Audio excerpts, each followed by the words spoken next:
Саламатсыздар урматтуу Чалкан медиа каналынын көрөрмандары, өлкөбүздө алынган акыркы сааттагы жаңылыктар менен сиздерди тааныштырабыз. Кош бойлуу келинди 1 саатта алып чыктык. Туркиянын Кахраман-Мараш шаарында издөө куткаруу иштерин жүргүзүп жаткан кыргызстандык куткаруучулардын бири Темирлан Жумамуддинов куткаруу иштеринин жүрүшү тууралуу баяндап берген. Анын айтымында Кыргызстандан келген куткаруучулар 8 күндүн ичинде урандылардын астынан 5 тирүү жаранды алып чыгышкан. Кош бойлуу түрк келинин куткарганыбыз эч качан эсимден кетпейт. Биздин куткаруучулар алгач келиндин үнүн угуп, ошол жерге бардык. Келинди 1 саат дегенде урандылардын астынан алып чыктык. Мен эң биринчи кирген учурумда келиндин абалын сурадым. Суу бердик.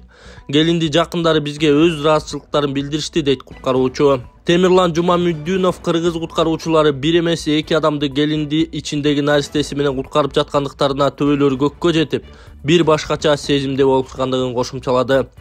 Куткаруучу экендигиме, ушул кесипти тандыганыма аябай сыймыктандым, дейт Өзгөчө кырдаал министрлигинин куткаруучу котормочусу. Кыргызстан боордош түрк элине жардам көрсөтүү үчүн жалпысынан 182 куткаруучу, анын ичинен 12 фельдшер, 6 дарыгер, жерлерде жардам көрсөтүү үчүн көчмө оорукана, ошондой эле атайын үйрөтүлгөн иттер менен 6 кинолог жөнөтүлгөн. Бишкекте түндө үйүнөн аялды 2 баласы менен өлтүрүп кеткен шектүү кармалды. 5-Кичи районуна жашаган аялды кызы жана баласы менен өлтүрүп кеткен, бул тууралуу Ички иштер министрлиги билдирди. Окуя болгон жерге Бишкек шаардык жана Октябрь райондук милициясынын кызматкерлери барып, энеси менен жашы жетелек балдардын денесине оор жаракат келтирилип, киши колдуу болгону аныкталган. Тергөө ыкчам тобу тарабынан толук кароо жүргүзүлүп, анда адамдардын колтактары, буюм далилдери алынып, тийиштүү соттук медициналык экспертизалар дайындалган. Кылмышка шектүү катары 37 жаштагы Чынтемир Ашыралиев аттуу жаран кармалып, учурда тергөө амалдары жүрүп жатат, деп айтылат маалыматта. Аталган факт боюнча Кылмыш жаза кодексинин 122-беренеси адам өлтүрүү менен кылмыш иши козголуп, Октябрь райондук ички иштер башкармалыгына катталган. ИИМ ар тараптуу толук кандуу териштирүү иштери колго алынып, тийиштүү экспертизалар дайындалганын белгиледи. Ашказанына кокаин катып келген кыргызстандык аэропортто кармалды. ИИМдин баңгизаттарды мыйзамсыз жүгүртүүгө каршы күрөшүү боюнча кызмат Германиядан Кыргызстанга Туркия аркылуу транзит менен кокаин баңгизатын жеткирүү каналына бөгөт коюу боюнча узакка созулган атайын операциясы ийгиликтүү болгонун билдирди. Милиция кызматкерлери Европа биримдигинин өлкөлөрүнөн Кыргызстанга баңгизаттарды жеткирүү каналын жөнгө салууга аракет кылып жаткан белгисиз адамдар боюнча маалыматты текшеришкен. Маалыматта кармалган эркек кишинин 37 жашта экени айтылды. Кармалган жарандын ашказанын кароодо медициналык кол каптарга оролгон баңгизат табылган. Жалпы салмагы 300 граммды түзгөн 50 дана контейнер алынган. Соттук химиялык экспертиза бул зат кокаин баңгизаты экендигин аныктаган.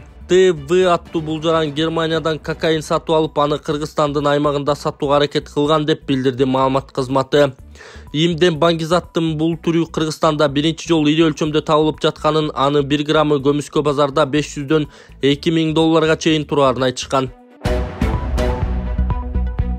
Парламенттеги элдик топтун лидери Акылбек Түмөнбаев Көкбөрү Федерациясынын президенти болуп шайланды. Кечээ 16 февралда Көкбөрү Федерациясынын президентине наразычылыктарын билдирүү максатында федерациянын аймактык бөлүмдөрүнүн жетекчилери жана улакчылар Достук отелине чогулушкан. Алар Көкбөрү Федерациясынын президенти Талас Бегалиевке карата наразычылыктарын айтып, аны алмаштыруу маселесин көтөрүштү. Жыйынга келген улакчылардын айтымында буга чейинки өткөрүлгөн Көкбөрү оюндарынын байгеси бүгүнкү күнгө чейин бериле элек.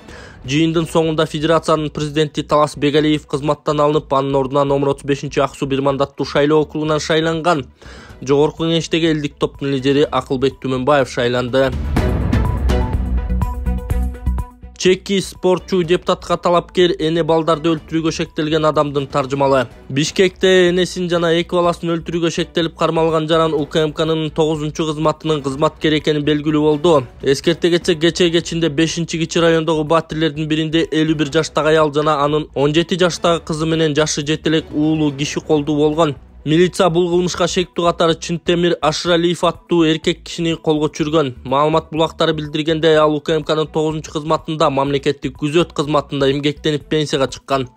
2005-2021 жылдар аралыгында жөнөкөй кызматкерден жетекчилик кызматтарга чейин аркалаган. Аскердик наамы майор Жогорку Кеңештин имаратын кайтарып иштегени да айтылды. Мындан сырткары 2021 жылы өткөн парламенттик шайлоодо Баткен округу боюнча талапкерлигин койгон. Шайлоонун алдын ала жыйынтыгы боюнча жеңишке жетип, бирок кийинки эсепте экинчи орунга түшүп калган. 2019 жылы аскердик кармаш урушу боюнча дүйнө чемпионатында күмүш медаль утканы белгилүү. Кыргызстандын 4 жолку чемпиону, эл аралык мелдештин жеңүүчүсү аталган. Социалдык тармактардагы маалыматтарга ылайык шектүү Кыргызстандын дене тарбия жана спортунун мыктысы төш белгисинин ээси. Аскердик кармаш урушу боюнча өзүн өзү коргоо федерациясынын башкы машыктыруучусу. Кармаш урушу боюнча эл аралык класстагы спорттун чебери. Эл аралык категориядагы калыс Кыргызстанда эл аралык турнирди уюштуруп келген. Кармашып урушу боюнча окуу куралдарын жана патриоттулук туурасында китептерди чыгарган, мекен сүйүү темаларында ырларды жазып жарыялап келген. Кылмышка шектелген Чынтемир Ашралиев Баткен облусунун Кадамжай районунда туулган, 37 жашта, үй бүлөлүү 3 баланын атасы. Кыргыз мамлекеттик юридикалык академиясында юриспруденция факультетин, президентке караштуу мамлекеттик башкаруу академиясында мамлекеттик башкаруу жана саясат факультетин аяктаган. Ассаламу алейкум туугандар. Мен силерге азыр алтын байтек боюнча түшүндүрүп берейин. Алтын байтек адамдын 206 сөөгүн түзөйт, кан айлануусун жакшыртат, артроз, артрит, грыжа ооруларына жакшы жардам берет. Муну кийгенде буттар тамандан ысык өтүп, кан айлануусун жакшыртат, буту мустагандарга жакшы жардам берет. Муну кийгенден баштап мен bir gün эмес, 1,5 gün, bir sutkasынын күйлүү күчтүү, эркин жана күчтүү, кубаттуу жүрүп атам достор. Андан кийинки бул биринчиси. Экинчиси дагы кеңеш берем, кимдин кан айлануусу начар болсо, койтулган кан болсо, бул батек дагы алтын батекте ошо кандын суюлушуна да жардам берет экен достор. Андан кийинкиси болсо, мен өзүмдөн такай башым ооруп, өзүмдү мындай алып жүрүшүм өтө начар эле, бирок ушул батекти кийгенден бери достор, өзүмдүн алып жүрүшүм, кубатым, күчүм аябай жакшы. Ошондуктан жалпы кыргызстандыктарга Толбай мырзанын медицинский центрине келип, ушу алтын батекти кийип, өзүңөрдүн ден соолугуңарды чыңдасаңар болот. Келгиле, дарлангыла, өзүңөрүнө көргүлө, мына жана патек дегенди алды, жакшы таасир берет экен. Мен күнү көзүмчө отуруп бүтүп тура албайсыз. Туалетке отурганда ham туруп, таяк менен бүтүп кайра турчу элем да. Бүгүн баары туруп кеттим, кумандан пара эчтеке отуруп бетим жууп атам. Туруп көрсөткү. Туруп мына. Муну тура албайсың мына, отуруп турат. Даже айындарда көрсөм мен юттан көрсөм тайып бош керек, асылыкта. Мен мындай болуп калдым мен, сүйүнүп атам. Садыр Жапаров Эмомали Рахмонго көңүл айтты. Мамлекет башчы Садыр Жапаров Тажикстандын президенти Эмомали Рахмонго көчкүдөн адамдардын каза болгондугуна байланыштуу көңүл айтты. Мамлекет башчынын маалымат кызматы Телеграмдын текстин жарыялады. 2023 жылдын 15 февралында Тажикстандын Тоолу Бадахшан автономдуу облусунда көчкүнүн кесепетинен адамдар каза болду деген суук кабарды терең кайгыруу менен кабыл алдым. Жалпы Кыргызстан элинин жана жеке өзүмдүн атымдан каза болгондордун үй бүлөлөрүнө жана жакындарына көңүл айтып, аза кайгысын тең бөлүшөм деп жазылган анда. Жапаров жабыр тарткандардын тез арада сакайып кетишине тилектештигин билдирген. Нарынга өзгөчө кырдаал режими киргизилди. Бүгүнтөн тарта Бишкек Нарын Торгарт жолунун 5 тилкесине көчкү түшүп жол жабылгандыгына жана көчкү чүй кооптулугунан улам Нарын облусунун аймагына өзгөчө кырдаал режими киргизилди. Бул тууралуу өзгөчө кырдаал министрлигинин маалымат кызматынан билдиришти. Нарын гидромет борборунун жана көчкү боюнча адистердин сунуштарынын негизинде кооптуу участактарда жана жолдун башка жерлеринде көчкү чүй кооптулугу турат.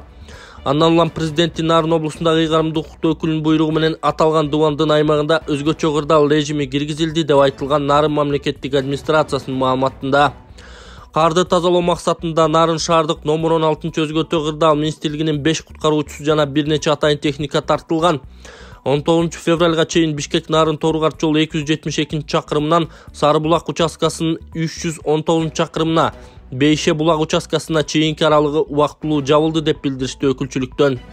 Өзгөчө кырдаал министрлиги аталган жолдун 265 жана 314 чакырымында жол кыймылы коопсуздугун камсыздоо башкы башкармалыгы тарабынан нөөмөт уюштурулганын кошумчалашты. Алдын ала маалымат боюнча жабыркагандар жок. Бишкекте 50 жаңы автобус каттамга чыкты. Бүгүн эртең менен Кытайдан сатып алынган жаңы 120 автобустун 50сү линияга чыкты. Бул тууралуу мэрия билдирди. 50 автобустун каттамы номер 38 Аламүдүн 1 110 квартал шаардын батыш жана чыгыш тарабын камтыйт. 37,4 чакырым 7 мүнөттүк интервал менен жүрөт. Номур 42 12 кичи район Ала Тоо кичи район шаардын түштүк жана батыш тарабынан камтыйт. 49,6 чакырым 7 мүнөттүк интервал менен жүрөт. Номур 48 айланма Батыш автовокзалы Чыгыш автовокзалы 18 чакырым 7 мүнөттүк интервал менен жүрөт. Маршрут номур 214 микроавтобустук линияны алмаштырды. Калган автобустар линияга бир нече күндөн кийин чыгат. Жаңы автобус 75 адамды батыра алат. 27 отургуч бар, салондо уюлдук аппаратты кубаттаган 8 түйүн жана видео камерасы бар.